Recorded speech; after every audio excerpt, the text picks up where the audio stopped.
নমস্কার বন্ধুরা, welcome to Soma kitchen. আজকে আমি আপনাদেরকে বাদামের পকোড়া রেসিপি বানিয়ে দেখাবো। এটা বানানো খুবই সহজ আর খুব অল্প সময়ের মধ্যে হয়ে যায় আর খেতেও খুব ভালো লাগে। চলুন রেসিপিটা শুরু করছি। এখানে দেখুন আমি এক বাটি বাদাম নিয়ে নিয়েছি, বড় বাটির এক বাটি। তার থেকে কম, তার আধা আমি এখানে বেসন নিয়ে নিয়েছি। বাদামের থেকে কম বেসন নিতে হবে। এবার আমি একটা বাটিতে একটা মশলা আমি তৈরি করে নেব। 1 চামচ দেখুন আমি এখানে লঙ্কার গুঁড়ো দিয়েছি, কাশ্মীরি লঙ্কার গুঁড়ো।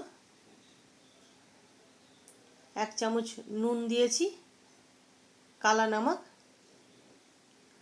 1 চামচ গরম মশলা পাউডার। 1 চামচ আমচুর পাউডার। একসাথে সব মশলাগুলো মিশিয়ে নেব ভালোভাবে।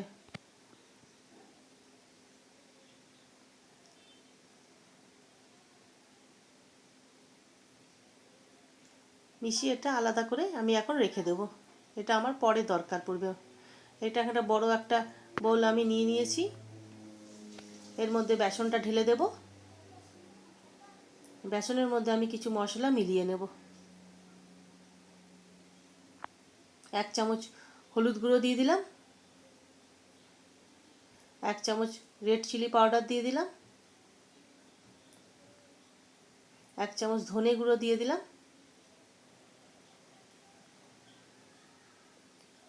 আর একটুখানি আমি হিং দিয়ে দেবো এর মধ্যে। ভালো মতো মিশিয়ে নেব বেসনের সাথে মশলাগুলোকে।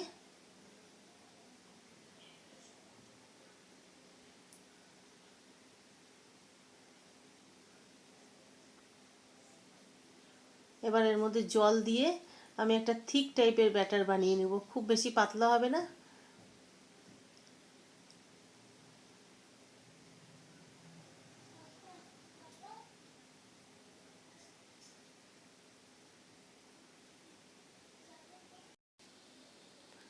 দেখুন এরকম আমার থিকনেসটা এরকম থাকবে ব্যাটারের, একদম পাতলা না, এমনি মোটা ধরনের একটু থাকবে। এর মধ্যে এবার বাদামগুলো আমি সব মিশিয়ে নেব ভালোভাবে বেসনের ব্যাটারটার সাথে।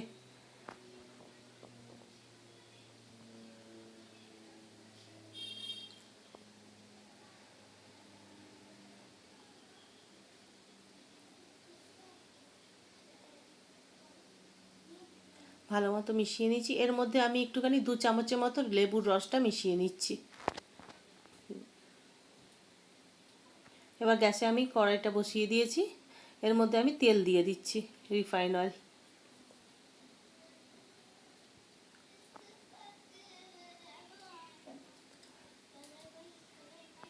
তেলটা আমার গরম হয়ে গেছে। এর মধ্যে এবারে আমি বাদামে যে মিশিয়ে রেখেছিলাম বেসনের সাথে অল্প অল্প করে আমি দিয়ে দেব, দিয়ে ভেজে নেব। হাতার সাহায্যে আমি ভালো মতো এটাকে ছাড়িয়ে ছাড়িয়ে নেব। একসাথে যে গায়ে গায়ে লেগে গেছে, একটা চামচটার সাহায্যে আমি ভালো মতো এগুলো ছাড়িয়ে নেব। বিকালে চায়ের সাথে এই বাদাম পকোড়া খেতে খুব ভালো লাগে। আপনারা প্লিজ একবার ট্রাই করবেন, আর কেমনি হলো আমাকে প্লিজ জানাবেন।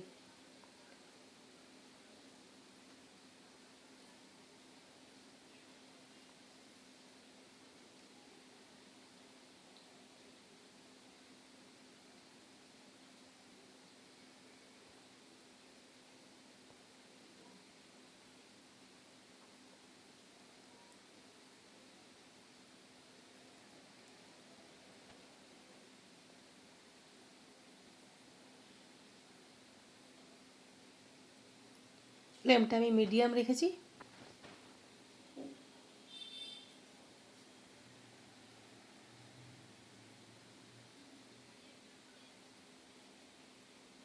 দেখুন আমার অনেকটাই ভালোভাবে ফ্রাই করা হয়ে গেছে, কালারটা অনেকটা চেঞ্জ হয়ে গেছে ভালোভাবে।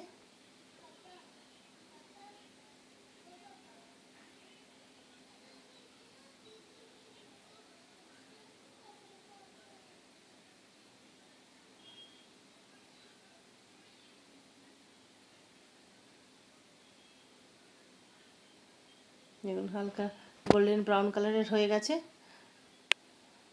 এবার আমি এগুলোকে উঠিয়ে নেব। দেখুন এর মধ্যে কত সুন্দর আমার ভাজা হয়ে গেছে, একদম ক্রিস্পি টাইপের হয়েছে, কালারটাও ভালো এসছে। এর মধ্যে এবার যে আমি মশলাটা বানিয়ে রেখেছিলাম আলাদা করে, মশলাটা উপর থেকে আমি মিশিয়ে দেব ভালো করে।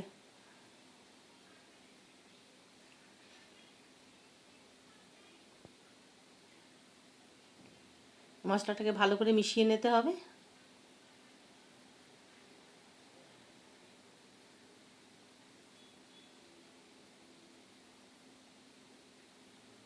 আর একটু মশলা আমি অ্যাড করে দিলাম। আপনারা এটা জারের মধ্যে যদি এয়ারটাইট জারে রেখে দেন তো কমসে কম 1 থেকে 2 মাস এটা আপনারা খেতে পারবেন, ভালো থাকবে, কিচ্ছু হবে না।